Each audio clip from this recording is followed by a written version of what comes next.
Hi guys! Welcome back to our channel, and for today's video, tuturuan ko naman kayo kung paano mag-set ng buy and sell order sa mga exchanges para hindi mo nabantayan yung position mo. Para kahit tulog ka is makabenta ka or makabili ka sa price na gusto mo. Tara! Syempre, ang pinakauna mong kailangan is yung exchange account kung saan ka bibili at magbebenta ng token. In my case, ang gamit ko ay OKX. Yan, click lang natin yung OKX na yan. Kung wala ka pang OKX account, meron akong link sa description box ng video na to. Mag-register ka na doon para mag-enjoy ka ng 10% rebate sa mga fees na binabayaran mo. O diba? Tapos, i-download mo na rin yung app ng OKX. Available yan sa Play Store and App Store. Alright? So, ayan.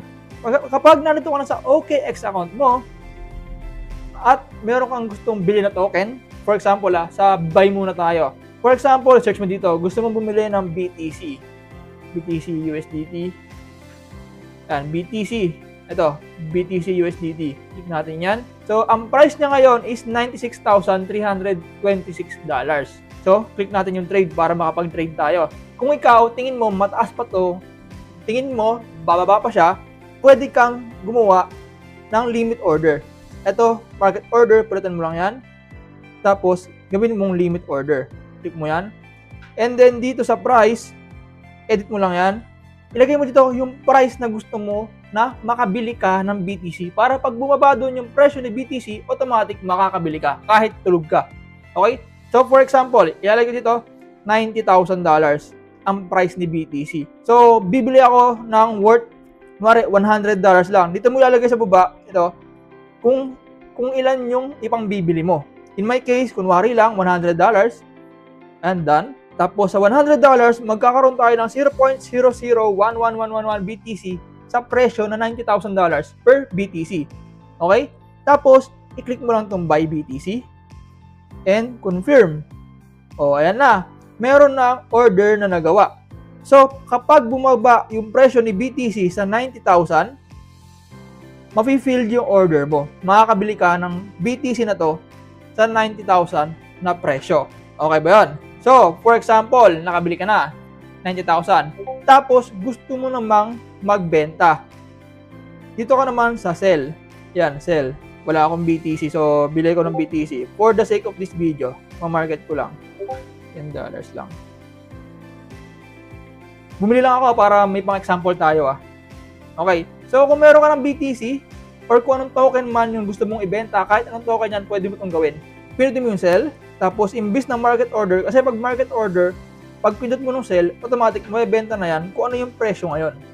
Eh, gusto mo nga ibenta sa mas mataas, diba? So, yung market order na yan, palitan mo, limit order ulit. Tapos, dito naman sa taas, dito sa presyo, edit mo yan, delete mo lang, ilagay mo yung price na gusto mong ibenta yung BTC mo. So, for example, gusto mong ibenta yung BTC mo kapag umabot na yung price na $135,000 per BTC. Done.